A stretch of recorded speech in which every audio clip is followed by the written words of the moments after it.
COVID-19 пандемиясы калк үчүн катал сыноого айланды. Айрыкча өнөкөт оорулар бар жана кош бойлуу аялдарга коронавирусту жуктуруп алуу тобокелдиги жогорулоодо. Аялдарга жеке өзү эле эмес, курсактагы баласынын саламаттыгы дагы түйшөлтүп турган кез. Илдет айрым учурда эч кандай белгилери байкалбастан деле жугуп калышы мүмкүн. Каарманыбыз 7 айлык кош бойлуу, ал ПЦР анализ тапшырып, коронавируска кабылганын билген.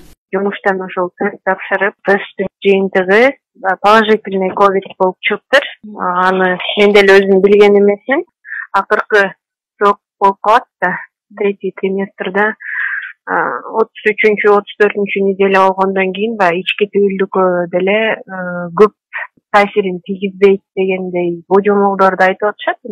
Буюрса көргөндөн кийин дагы көрөбүз го. Кудай оңунан эле берсин деп тиленип атабыз. Мындан улам Бишкек шаарындагы номер 2 төрөт үйү COVID-19 инфекциясы менен ооруган кош бойлууларды гана кабыл алмай болду. Саламаттыкты сактоо жана социалдык өнүктүрүү министрлиги билдиргендей, төрөт үйү мындай иштөө режимине 26 июнда өткөн. Анда 70 койка орун даярдалган. Бул мекемеге караган бардык кош бойлуу айымдар Борбордогу башка төрөт үйлөрүнө жөнөтүлмөй болду. Мындай режим эпидемиологиялык кырдаал жакшырганга чейин уланарын өлкөнүн башкы гинекологу Раиса Асылбашева билдирди.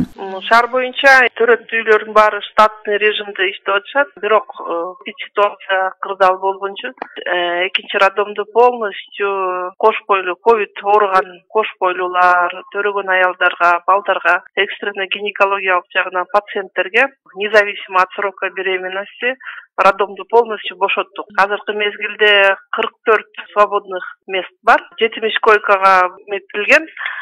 Азыр 36 пациент жатат. Сонда 34 место калат да. Дарыгерлердин айтымында боюнда бар аялдар илдетти тез кабыл алуучу категориядагы жарандарга кирет. Алар коронавирусту жуктурса организмине 2 эсе күч келет. Бөйрөк, боор, кан тамыр, жүрөк, дем алуу органдары катуу басым алдында иштейт. Ошондуктан пандемия шартында болочу энелер дарыгерлерге убагында көрүнүп, түйүлдүктүн өсүүсүнө көзөмөлдү жүргүзүшү керек. Эгерде барууга шарты келбесе, онлайн консультациядан өтүп туруусу зарыл деп кошумчалады Раиса Асылбашева. Учурлардан аялдар ооруну жеңил өткөрсөт да. Ал кезде биз айтпайбыз, больницага жаткыла, үйдө деле дарыланса болот. Эрежени кармап, социалдык дистанцияны кармап, үй таза болуш керек, көп жерге барбаш керек дейбиз.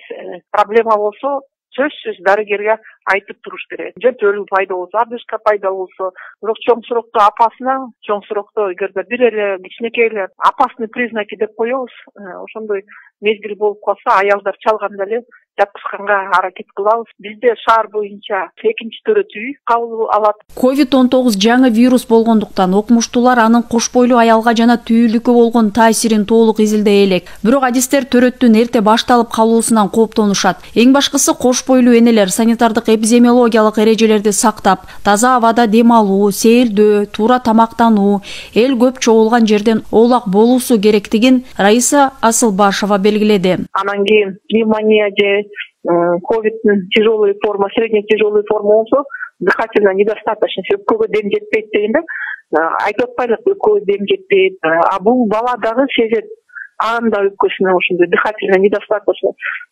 болушу мүмкүн, гипоксия болуп калышы мүмкүн. Ошол себептен биз айтабыз, чоң сурокто абдан мындай осторожно болуш керек. Эне кыйналып атканда бала дагы сөзсүз ичинен кыйналып баштайт. Министрликтин маалыматы боюнча пандемия башталгандан бери 1000 чукул кош бойлуу аял илдетти жуктуруп алса, анын ичинен 20 жакын эне каза болгону айтылат. Бирок вируска кабылган кош бойлуулардын басымдуу бөлүгү жеңил формада өткөрүшөт. Эске салсак, Бишкек шаарындагы номер 2 төрөт үйү коронавирус инфекциясы менен ооруган кош бойлууларды гана кабыл алмай болду. Анда 70 койка орун даярдалган. Номер 2 төрөт үйүндө каттоодо буга чейин турган кош бойлуу аялдар убактылуу шаардагы башка төрөт үйлөрүнө жөнөтүлмөй болду. Режим эпидемиологиялык кырдаал жакшырганга чейин уланат. Бегайым Абдыкадырова, 1 радио.